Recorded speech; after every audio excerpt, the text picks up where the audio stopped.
Going live on the gram. You know what I mean? You listening to your boy Jonah Bay with Consultation Wednesday and the whole nine. Let's get started. Let me open up these call lines in a minute. But first, we got an upcoming seminar, and it's October 29th in New York City. For most of y'all know already, I already put the flyer up on Instagram and Facebook, but I'm gonna have it up on my site later on tonight, where y'all could go and start buying your tickets and everything. So, like I said, upcoming seminar on the 29th of this month in New York City, Saturday. Buy tickets at jonahbay.com. and see the flyer at jonahbay.com, or if you a friend with me on Instagram or Facebook, you can see the flyer there. Let's open up these call lines. 901-632. Peace to the God. Peace of God. What up?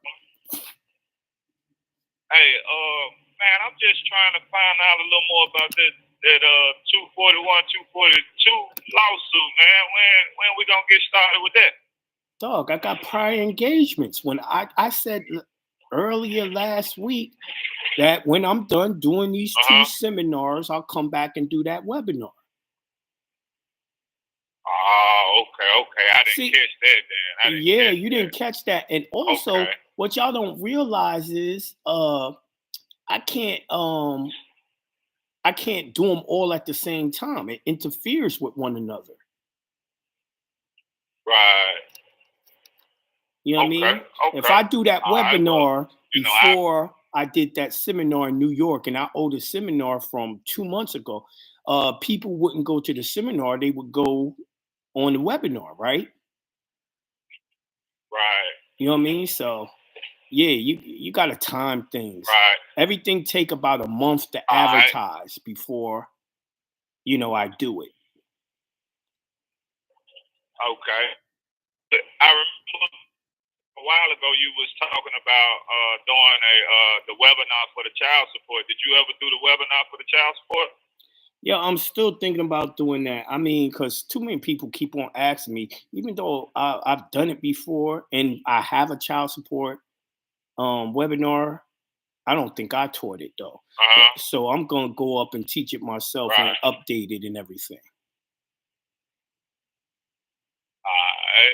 Okay. Well, shit, man, I be listening in, man. To whenever you do get it, man, I'm trying to keep up with everything. You know what I'm saying? So I appreciate you, dog. But those were the two questions that I had to ask, man. All right, I appreciate you. Peace.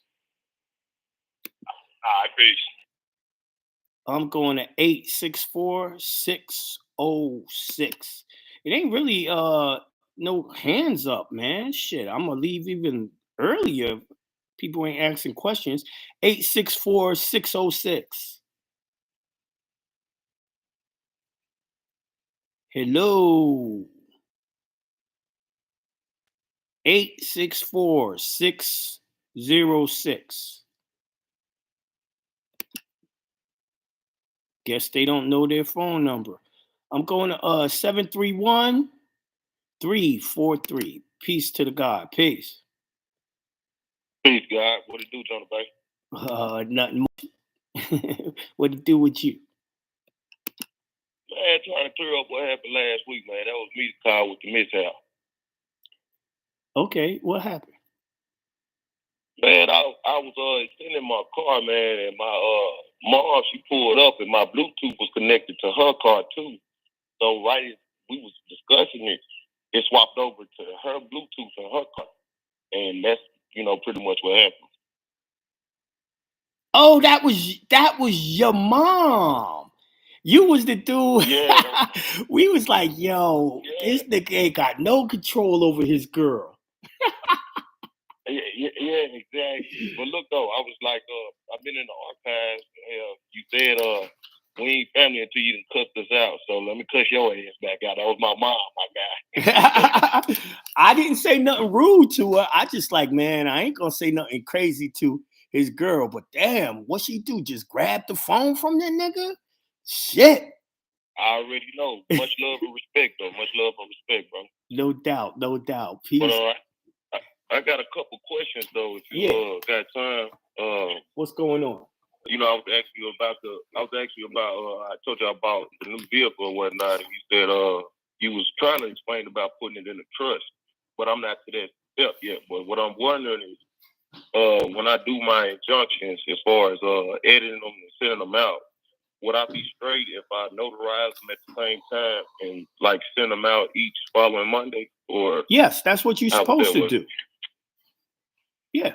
Okay, have them notarized all at the same time. Yeah, why not? Send them out every month. Yeah, why not? Make it easy for yourself. Okay, cool. Another question. I'm looking at buying that bundle, the Jonah's Ultimate Bundle. I mean, would that be a good place to start as a noob, or should I just slow it down? Ask that question again. I'm looking at buying on your JonahBay.com. I'm looking at buying the Ultimate Bundle, Jonah's Ultimate Bundle.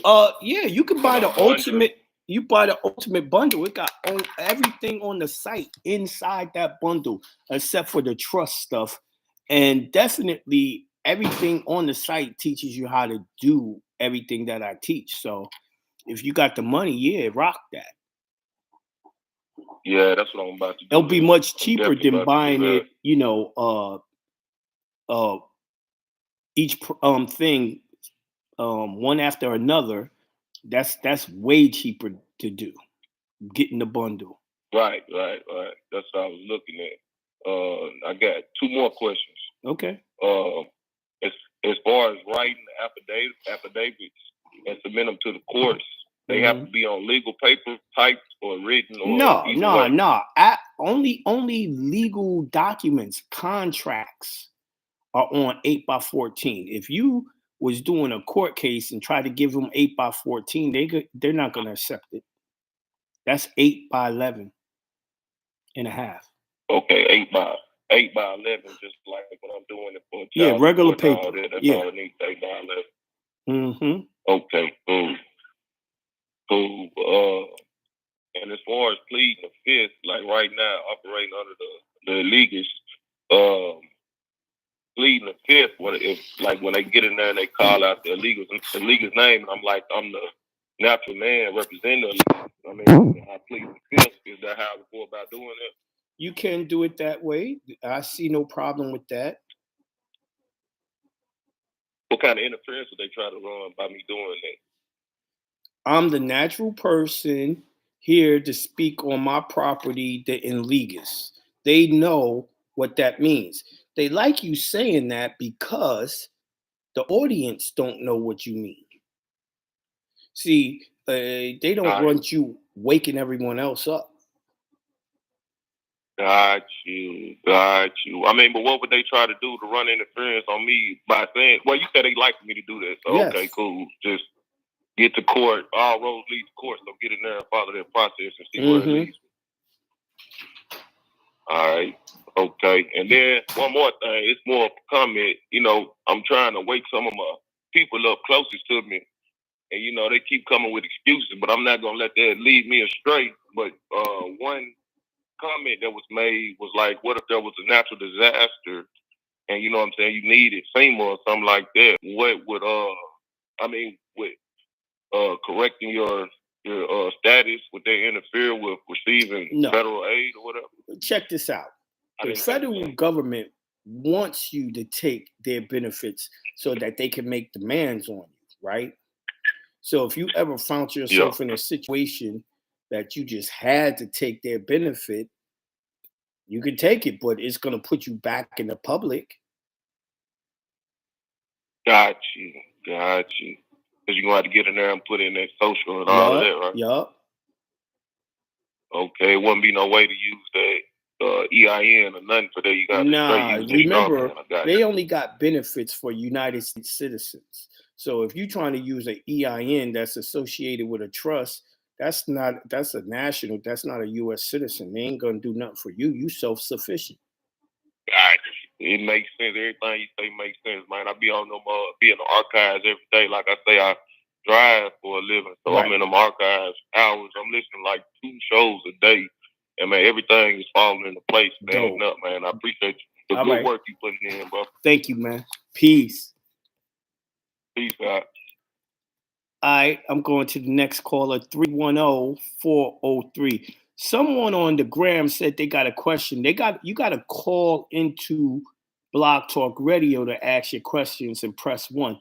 The call-in number is 516-418-5649. Just Google Jonah Bay Radio and it'll take you into Blog Talk, and you just press on it to start and to go into the queue, or you'll see the phone number, right? And then when you see the phone number, you dial the phone number and then press 1 to raise your hand. That's how that's done. All right, 310-403. Peace to the God. Yeah, peace. Hey, so Rule 5. I had a question about, does Rule 5, like when you're reading it, it makes it seem like it's only for court cases and things like that, but does that also apply for like when you're just trying to get things recorded? Or initial appearance? Rule 5, Federal Rules of Procedure? Well, like if you have a problem, you didn't answer my question. Rule 5 of what, bro?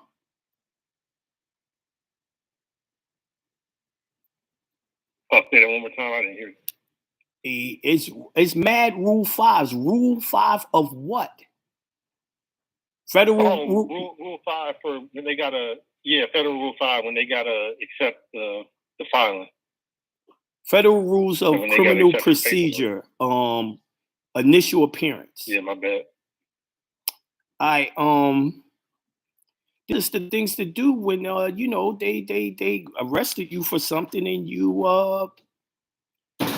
got to answer them and all that. You're pleading and all that. This is what to do. No, yeah. My question on that is, it says they gotta accept it even if it's not in the form prescribed. Yo, I'm telling you, down to the court. Even they had a Supreme Court case on that, right? But I'm telling you for a fact, if you don't do it by the rules, they're gonna ignore your paperwork because that's one of the tricks and traps they use in court. Okay. Now, can that rule apply to like when you file things like your non-UCC and things like that? That's not part of a case. Like if they just give you to run around and not giving you reasons? I can't remember the rule, but there's a rule for the clerk filing. But let me tell you something. A lot of times, like for instance, a lot of people try to do their non-UCC, right? But they didn't look up the rules to the UCC. And they will not file your paperwork because a lot of people got their full bank account numbers in there. They got their full Social Security number on it. They're not going to file it because someone can steal your identity. Yeah. You're supposed to redact shit. So a lot of times when they won't file something for you, it's because you fucked up, but they won't tell you what you did. So a lot of times it's to protect you. Yeah. I feel you. It's been rejected 5 times, and I went through every single thing, and they actually say what they want me to do to get it filed, and then I'll come back with something else. It seems like they're giving me the runaround. That's why I'm trying to get this figured out. Maybe I get a consultation. File it. You get a consultation. I look it over, or maybe you just need to file it somewhere else, another state or another county. You know what I mean? Because Black women are tough if they're the clerk. Right. Dead ass. Yeah. This one is. Okay. Black women that's clerks act like Black women in Walmart, and we all know what they act like. Mm-hmm. Yep. Yeah. Mine is with that promissory note, man. Like I did it right on the non-UCC. All the margins, the font, everything is right. The amount's right, and they just keep coming up with something different to tell me every time. And then I fix that. I send it back in. They come up with something else. I fix that, and they come back and change. It's been crazy. So maybe I have you look at it. Maybe there's something they're not telling me. Okay. I'm doing something wrong. Okay. But appreciate that. And then another question for you. Like say you got like you got into something with like a DUI or something like that, and you got a warrant out for like failure to appear or something like that. If you do GSA bond on that and it works, will that clear that warrant? GSA bonds are typically used for after you're convicted of a crime and going to jail or in jail. Okay. Gotcha. Mm-hmm. That. Yeah, man, that's it, man. I'm gonna go ahead and book that consultation with you about that paperwork, but I appreciate it, man. All right, peace. I'm going to 616-723. Peace to the God. Peace. Jonas on the phone. What? Peace to the God, Jonas. What's up? You mentioned something about 8.5 by 11 legal document. Can we do the Constitution on if we have to submit it in court as evidence in a court case for them to take judicial notice? Should it be on 8.5 by 14 or 8.5 by 11, or does it matter?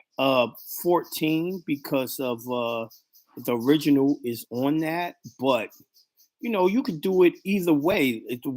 What it is you have to go to their website. If you're pulling it down from their website, it's self-authenticating. And the way it comes down is the way it comes down, right? But, if you got it from, like, say, for instance, a Constitution from the Georgia Archives, that shit is bigger than 8 by 14. The original ones that they give you. Okay. Yeah, so. Yeah. Depends on where you get it from. So, okay, it's for foreclosure. So I'd like to know, so we, it doesn't need to be notarized, or you said self-authenticating. It's self-authenticating, so it's the state constitution that I would pull up the rule that says those documents are self-authenticating. You feel me? And it's in that same constitution that it got to be accepted by each state. If it's a state record, yeah. Okay, so we don't add the U.S. Constitution to it, just the state constitution. Yeah. You can use the U.S. Constitution if you're going into the U.S. Court.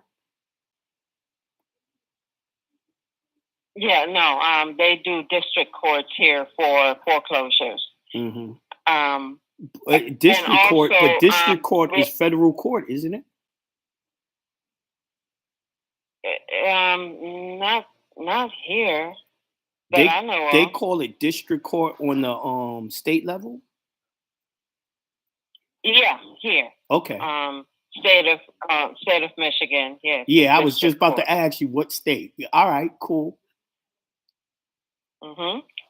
Shit. So what do they call the federal court? Because the federal court is normally called district court.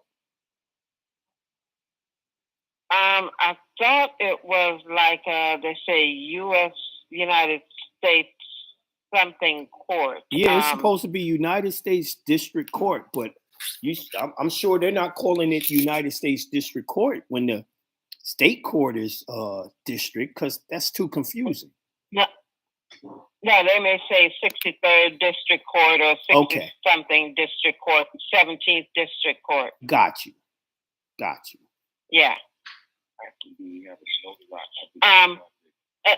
And so we're to present it to them to have it certified. They stamp it, certification on it before we put it in our exhibit for them to take judicial notice. You can do that. Yeah, absolutely. Should we still have all the documents we're submitting certified?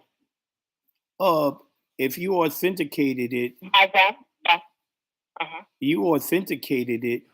You don't have to authenticate every document. See, all you need is the notary's stamp, right? But you can go a step further and authenticate to tell them that the notary is a real notary. But I've never had to do that for a case. Yeah. Okay. Whew. So if we have our our trust done, do we present a copy of the trust? Is the house in the trust? Say it again, Jonah. Is the house in the trust name? Not yet, but we're typing that up today. And then what are you typing up? The deed. The warranty deed. That's what I wanted to hear. All right. They already started the foreclosure? They have, yes. It's not going to work. But the house is going up a sheriff's sale on the 12th. It's not going to work. They started the foreclosure before you put it in the trust. You remember, first in time, first in line. You're going to have to beat them. They own it. Yeah, you're going to have to beat them in court. Okay, now we did the process of sending out the 3 notice, the debt collector letter, and they sent us back something that does not have the wet ink signature. Mm-hmm. That's one of the things that you're gonna put. That's one of the things you're gonna put in your answers to them in court. Now, make sure when you're in court, I don't give a fuck it's a foreclosure. Any evidence they try to put in, you object to and say Trinsky versus Pagliara, that's hearsay because they weren't there. That's right. Okay. That sounds good. Any other advice, Jonah? Nah, good luck, because even when you know exactly how to do this, when it comes to houses, 99% of the people lose. The government does anything to keep a house because they're here in America just to steal property. So my advice to you is the money that you're saving, not paying that mortgage, keep on saving it so you can have some place to go in case it don't work out. Yeah. Okay. And one last question. Can we still do like a redemption process even if we lose in court? Like hell no. If you lose, they own the house. But isn't there a 6 months redemption process? Isn't that why they let you stay in the house? No. You know the Patriot. So you can't discharge it. No, the Patriot community talks like that. That shit ain't real. If that shit was real, so many people would have their houses free and clear. No. Mm-hmm. So everything should have been done before it went into foreclosure. Yes, sir. Yes, ma'am. Okay. So once you lose in court, there's nothing else you can do. Just save the money. Yeah, I'd start saving the money before that.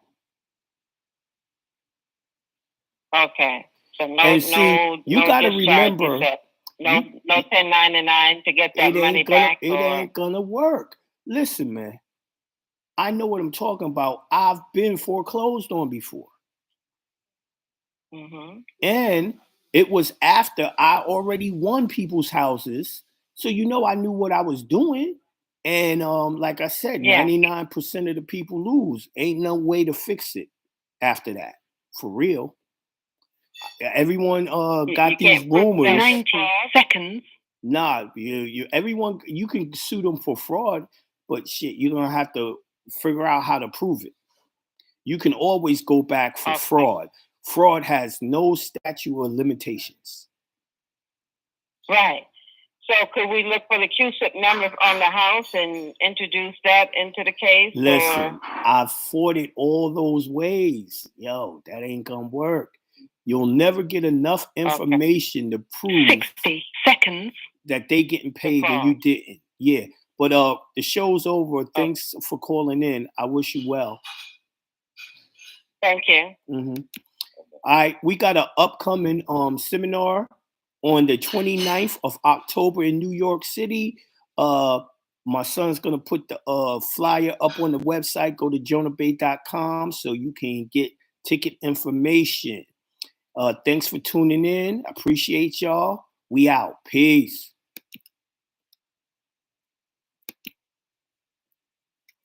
Thank you for using Blog Talk Radio. Goodbye.